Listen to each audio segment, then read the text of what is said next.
Président, je vous retrouve. On a quelquefois vu la France reconnaître plus ou moins son implication dans sur des crimes commis, que ce soit plus ou moins en Algérie. Et très récemment, d'ailleurs, au Cameroun, elle avait initié une mission, en tout cas mixte, commune, pour tenter de réécrire l'histoire de sa rencontre, on va dire ainsi, avec le Cameroun. Sauf que sur le cas du Niger, alors le gouvernement français dit ne pas reconnaître sa responsabilité dans les crimes commis en foi ou alors en étroite collaboration avec le principe de non-rétroactivité du droit international qui dispose, ou alors qui prévoit qu'un crime ne peut être qualifié que crime lorsqu'il a été commis, bien entendu, avant ou alors après que la loi soit établie. Sauf que là, la France dit qu'en 1882, je crois 99, eh bien, il n'y avait encore aucun, du moins le droit international ne considérait pas encore ce genre d'acte commis comme étant un véritable crime. Du coup, refuse effectivement que sa responsabilité soit établie autour des massacres observés du côté du Bénin. Bon, si on le donne comme ça veut dire que il n'y a pas de reconnaissance des crimes coloniaux. Ce serait contraire à la loi. Si on raisonne comme vous dites là. C'est pas moi qui dis, je reprends la thèse de l'Élysée. Non, peut-être que vous reprenez leur thèse, moi je réponds à vous. Si on raisonne comme ça, ça veut dire que la France viole le droit international en reconnaissant ces crimes. C'est de la dialectique intellectuelle. Donc, et ça pose un problème dès le départ.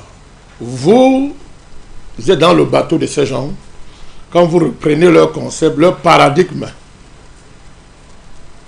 Merci pour ça. Quand vous reprenez leur paradigme, vous êtes dans leur bateau, le débat commence là. Tu sais, j'allais te demander de me reposer la même question. Peut-être que ce ne sera pas nécessaire. Le débat commence là.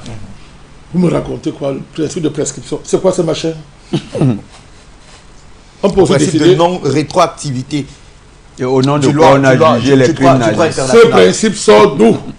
Il est encadré par l'article 28 de la Convention de Vienne de 1960. Ce principe sort d'où? Vous me dites la Convention de Vienne. Ça fait quoi? Qui respecte dans le monde? C'est vous les faibles qui respectez ça?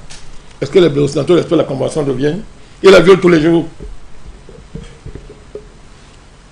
Mais il n'y a pas de droit international. Ce sont des bouts de papier. Il n'y a pas de droit international. Le droit international, c'est de couverture aux crimes de l'Occident. Vous avez vu ça où? Il y a le droit international à Gaza. Alors, prenons seulement le cas de Gaza. Que dit votre droit international? Vous avez déjà vu ça où? On est en train de génocider une population en plein 21e siècle. Pour le gaz. Pour le gaz. Et tout ce qu'ils font, ça dit, vous voyez très bien que c'est le vrai but. Alors, Donald Trump s'amuse avec leur vie, il vient dire vraiment, on va construire des jardins là-bas, on va rendre la ville pour tout ça. Comme s'il n'y avait pas les êtres humains. Pour vous démontrer la considération qu'on a pour l'être humain dans ce monde-ci. Je ne parle pas du criminel qui est la tête d'Israël. Là, on va vous effrayer avec les pasteurs qui vont raconter, c'est le peuple de Dieu. Si tu maudis Israël, Dieu va te maudire. Des bêtises comme ça. Donc, il n'y a pas de droit international. C'est une couverture de protection pour les criminels, pour la criminalité internationale. Donc, je reviens. C'est ce que je suis en train de vous dire. Il y a un problème. On ne peut pas demander à un criminel, à un bandit, d'établir lui-même et d'organiser l'instance qui va le juger. Je répète, on ne peut pas demander à un bandit lui-même que bon, établir les instances qui vont te juger. Si, c'est même plus que ça. Il n'a pas dit que c'est lui qui construit, qui structure l'instance qui va le juger dans toutes les dimensions que la structuration là exige. Si à l'issue d'une telle situation, ce bandit se juge comme étant coupable, même Dieu va le punir. C'est-à-dire, si le bandit là lui-même après dit que je suis coupable, Dieu va dire que toi il te punit parce que tu es un salaud. C'est incroyable. Vous demandez aux Français, pour ne parler que de la France, d'organiser lui-même, elle-même, d'organiser par elle-même les instances qui sont censées juger, apprécier les crimes qu'elle a commis. Mais c'est incroyable. Tous ces paradigmes qui sont sur la table là sont faux. Hein? réparation des crimes coloniaux reconnaissants. On ne demande pas à la France de connaître ces crimes. On fait seulement avec, on utilise ça dans la lutte. Nous ne demandons pas la reconnaissance de la France par ces crimes. C'est pas ce que nous on demande. Parce qu'aucun homme sérieux ne peut pas demander ça. Il dit, toi le criminel, tu as tous les gens, reconnais tes crimes. Mais vous en avez même parlé. Si c'est un outil géopolitique, comme l'a dit Jonathan Matengue tout à l'heure, pour tenter de mettre la France finalement en minorité, notamment dans ses rapports avec le continent africain, puisqu'elle veut... Dans ce cas, vous ne reprenez pas... sa coopération avec certains États. Dans ce cas, quel État? Quel État? Quel État? C'est un argument qui est régulièrement évoqué par les médias occidentaux, c'est-à-dire régler la question des réparations pour tenter de relancer sa coopération avec les États africains, puisqu'elle estime que cette question est davantage d'actualité, que beaucoup d'États africains, beaucoup d'Africains n'ont pas encore réussi à digérer en tout cas ce passé-là. Quoi? Ce sont des négreries. Ce sont des négreries. Vous ne demandez pas à quelqu'un, à un criminel, s'il te plaît, reconnais tes crimes. S'il te plaît, reconnais tes crimes. C'est un théâtre que la France a organisé avec ses agents locaux. C'est la justice selon Bembe et Macron. C'est pour ça que l'Union africaine met ça sur la table. C'est la justice avec entre Bembe et Macron. Donc, il faut respecter les victimes, il faut respecter l'Afrique. Nous ne demandons pas que la France reconnaisse ses crimes. On va imposer ça. C'est nous qui allons organiser le tribunal. Ça se fera. Pour l'instant, nous prenons ces choses-là pour éduquer les Africains. On est dans l'entraînement. C'est le coaching. Mais est-ce que le débat a commencé? Vous êtes sérieux? Le débat a commencé? Alors, donc, ça veut dire que il faut démolir les paradigmes et les concepts. L'histoire de justice transitionnelle, c'est de la foutaise. Il n'y a pas de justice traditionnelle, il y a la justice, point. L'histoire de justice traditionnelle, c'est vos affaires que vous allez inventer en Afrique du Sud. Vous ne parlez que de l'Afrique du Sud. Parce que, comme d'habitude, vous êtes jugé partie de vos crimes, l'Occident. C'est-à-dire qu'on va en Afrique du Sud pour régler le problème. On met sur un même pied d'égalité les racistes sud-africains blancs et les noirs. Légitime noir. Comment? Légitime quoi. Oui. Alors on met sur un même pied. C'est-à-dire les Africains noirs et les racistes de l'apartheid. C'est-à-dire comme quoi le crime des Africains, c'est qu'ils étaient faibles. Voilà. C'est-à-dire que les blancs sont venus envahir un territoire, les bourses, ou c'est les bœufs, c'est quoi les machins là. Ils sont venus envahir un territoire, et bien, comme ils l'ont envahi, de facto, c'est de la justice. Voilà, ils sont chez eux. Maintenant, même ils veulent même chasser les Noirs. Les Africains aussi. Vous n'avez pas compris, vous n'avez pas vu le cinéma de Donald Trump aux États-Unis lors de la visite de Cyril Ramaphosa. Vous n'avez pas suivi ça? Vous ne voyez pas qu'il y a un problème mental? Même mentalement, on ne peut pas parler avec ces gens. Même mentalement, il y a de la peine à parler avec ces gens. Alors, donc, tous ces concepts-là, ça le vaut, il faut déchirer ça. Reconnaissant les crimes coloniaux, ne parlez même pas de choses comme ça ici, il faut déchirer ça. Vous ne pouvez pas parler de reconnaissance, mon cher Fabrice. Un bandit n'a pas cessé d'être bandit. Un criminel n'a pas cessé d'être criminel. Et vous lui demandez de reconnaître ses anciens crimes pendant qu'il est toujours en train d'être un criminel. Mais c'est même qu'elle a fait ça. Je dis, pendant que nous on parle, je vous démontre que le concept là, de reconnaissance des crimes coloniaux là, c'est de la foutaise pour les nègres qu'on ne respecte pas. C'est n'importe quoi. C'est une insulte. Parce que vous ne pouvez pas demander à un criminel, parce qu'ils sont pires que ça. Ils sont pires que ça. De dire, ok, je reconnais mes anciens crimes. Pendant qu'il le dit, il est en train de commettre au moins 1000 crimes à l'instant. Pendant qu'il le dit. Vous lui parlez des anciens crimes pendant qu'il en commet de nouveau tous les jours. Il y a un problème. Il y a un problème. Un criminel qui reconnaît seulement ses crimes sans renoncer à la criminalité, ce n'est pas de la reconnaissance. C'est de la ruse. Pour tuer davantage. Il faut comprendre très bien ce que je viens de vous dire, monsieur. Parce que vous les Africains, vous dites n'importe quoi. Hein? Vous faites comme les jeunes étudiants. Hein? Justice transitionnelle. Des bêtises comme ça. Reconnaissance des crimes contre l'humanité. Reconnaissance des crimes. N'importe quoi. La France a dit sur la négresse là qui a été mise de la justice en France. Taubira. Que L'esclavage, c'est un crime contre l'humanité. On s'est arrêté là. Il n'y a pas d'auteur, il n'y a pas de victime, il n'y a rien. On dit, c'est un crime contre l'humanité. On s'est arrêté là. On se moque de qui? On se moque de qui? Voilà la reconnaissance des crimes. C'est le cas pour ce qu'on appelle génocide juif. C'est le cas. Hein? Bon, pendant que Netanyahu vous qualifie d'antisémite, lui il fait quoi à Gaza? Mais voilà le genre de ce qu'on veut vous imposer. C'est-à-dire que, si on prend le cas d'Israël, puisque le péché mortel de la terre, c'est d'être antisémite. Le plus grand crime que l'humanité a connu depuis que ça existe, c'est la Shoah. Avant la Shoah, il n'y a rien. Il n'y a que du bonheur sur la terre.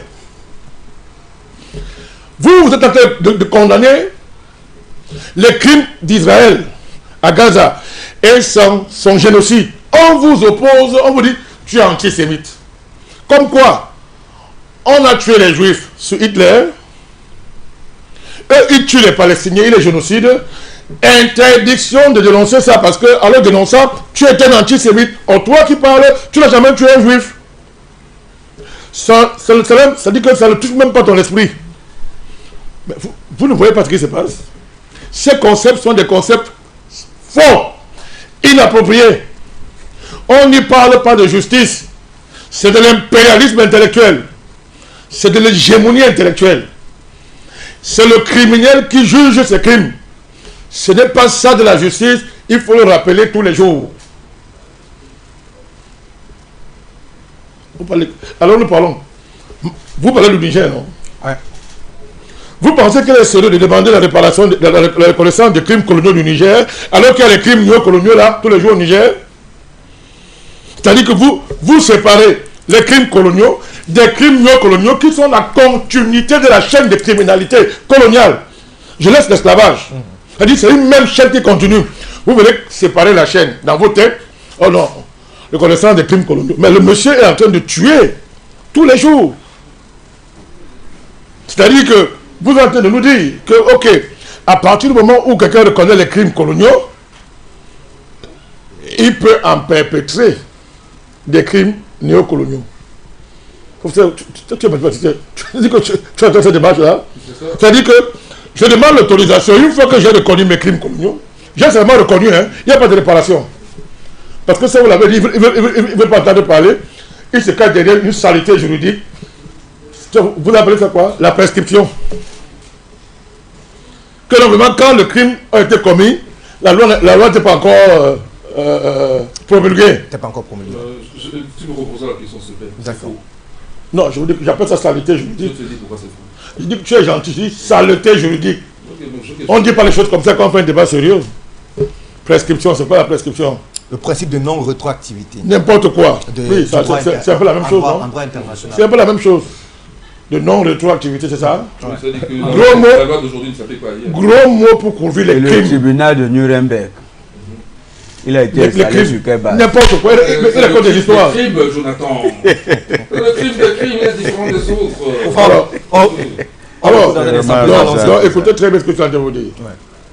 On ne peut pas autoriser un criminel de continuer à tuer, à voler et à égorger les gens en disant que non, reconnaît seulement tes anciens crimes et continue à tuer. Monsieur, la colonisation est finie. Elle a muté pour devenir néo-colonialisme et elle produit les mêmes crimes qu'elle produisait, qu'elle commettait pendant la colonisation, monsieur. Ce sont les crimes néocoloniaux, ça continue là, rien n'a changé. Rien n'a changé. Alors, je vais aller un peu plus loin. Si vous prenez le cas de la France, moi, je ne sais pas ce que vous entendez par justice, bien par reconnaissance des crimes coloniaux. Prenez le cas de la France. Laissons le vaurien d'Achille Mbembe. Vaurien des vauriens. Laissons-le de côté. Avec ces lunettes-là, laissons-le de côté. Il dit qu'il a écrit 300 000 livres. Monsieur Macron, qui est à la tête de cette démarche-là, qui consiste à dire, ok, bon, je peux vous remettre les biens volés, mais fichez le cas avec la reconnaissance des crimes coloniaux. La France fait les rapports, elle-même fixe les termes du rapport, les chapitres qui vont constituer le rapport, elle définit les chercheurs, la méthodologie de la recherche, c'est la France qui définit, M. Fabrice. Direction de recherche, c'est la France qui définit. Président de la commission, c'est la France qui place. Et évidemment, comme il y a toujours beaucoup de nègres pour le travail qu'on demande, on vous a placé Blik Bassi. On dit qu'il est artiste. Je parle du cas du Cameroun. Pendant que la France fait ça, en fait, la France réagit parce que le Cameroun lui a mis sur pied une commission de réécriture de l'histoire du Cameroun. La France ne prend contact ni avec l'État du Cameroun, rien. Macron s'assoit à Paris avec le plus grand savant de l'histoire de l'Afrique, Hachin Bembe et ses lunettes, s'assoit à Paris et disent, moi, la France a décidé de revisiter, à partir d'un rapport, les séquences coloniales de sa présence au Cameroun. Et ça a produit le rapport que ça a produit là. Nous avons dit qu'on va déchirer ça. Un rapport qu'on va déchirer le moment venu. Un faux rapport. On a produit ça. On a voulu faire le bruit. Fabrice, vous pensez qu'il peut y avoir possibilité de justice lorsque celui qui décide s'appelle M. Macron? C'est le président de la France, non? Tout à fait. Je vous pose une question.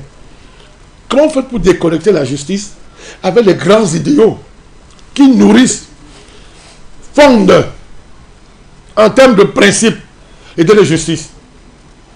Ça veut dire quoi? Nous les Africains, professeur Valère, qu'entendons-nous par justice? Nous avons une conception holistique de la justice.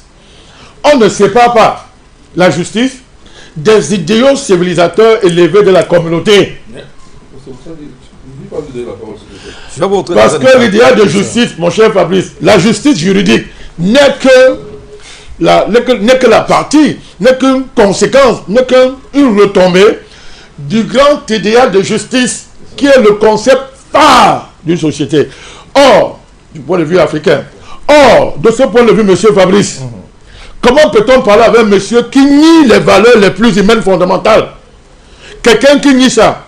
Elle dit, monsieur Macron, il est pour l'homosexualité, il est pour le lesbianisme, il est pour, c'est quoi là, le LGBTQ avec... LGBTQ, je vais aller loin. Moi, on va aller loin. LGBTQ, l'avortement là, les machins, vous appelez ça quoi? IVG. Interruption volontaire. Procréation, vous appelez ça quoi? Interruption volontaire. N'importe quoi, vous voulez qu'on en parle? Allez-y, président.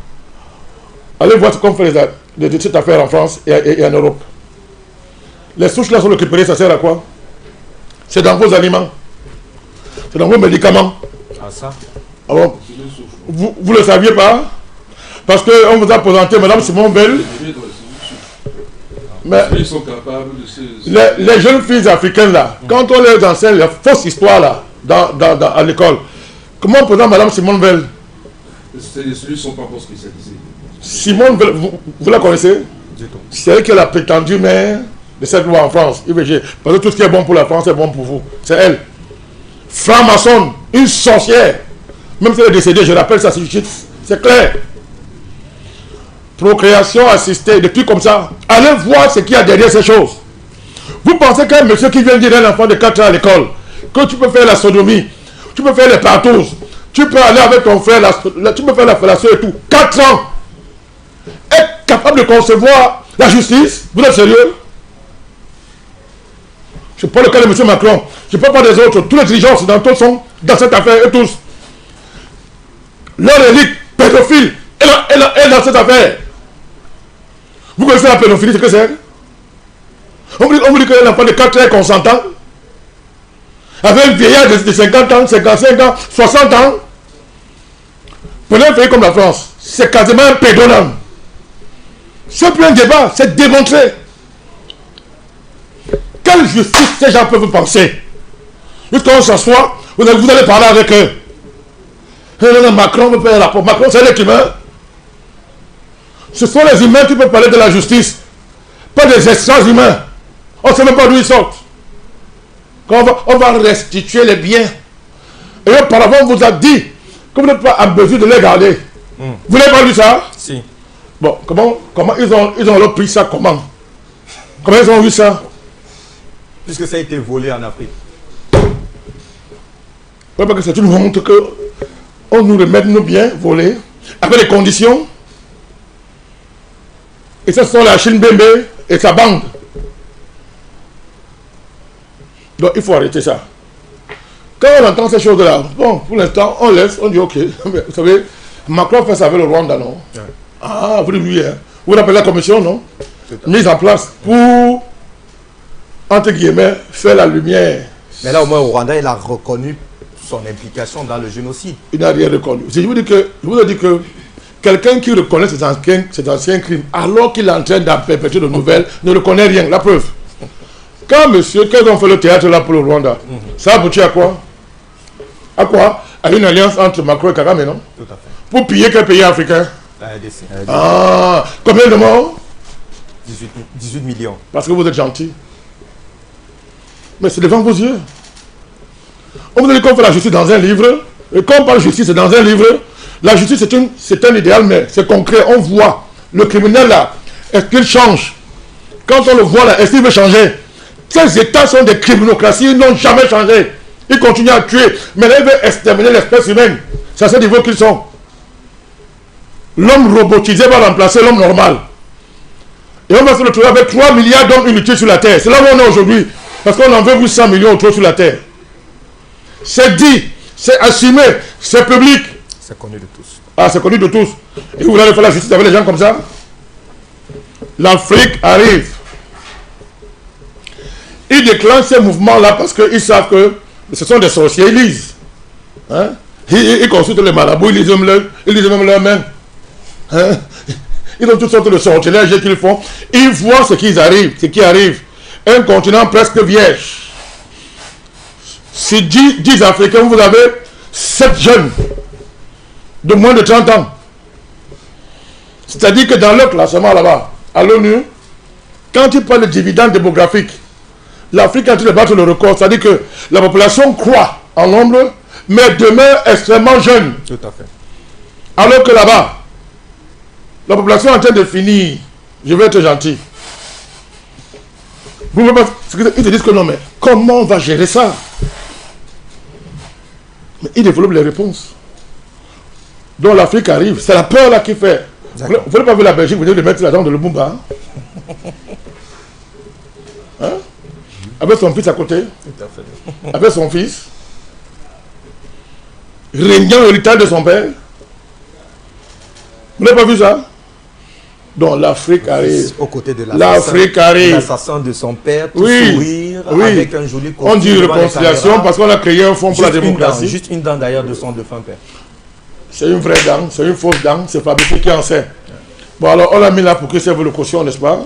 Bon, on peut accepter ça. Non, on lui a dit à l'époque que toi là, Lumumba est ton père biologique. Il est le père politique et historique des millions d'Africains et des millions d'hommes dans le monde. Voilà pourquoi les universités dans le monde ont son nom. Donc va prendre ton argent avec les Belges là. Va dormir. Ton père biologique te dépasse, il dépasse la dimension de sa famille. Merci. C'est-à-dire que toi, tu viens, un criminel sort le matin avec une dent, on ne sait pas où ça sort, on a fait l'événement national en RDC. L'Afrique arrive. D'accord. L'Afrique arrive. Ça, tout ça sera réparé, Fabrice. Ça sera réparé. Et l'Occident répondra de ses crimes. Tenez ça pour dire. Merci à vous, Président. Voilà. Professeur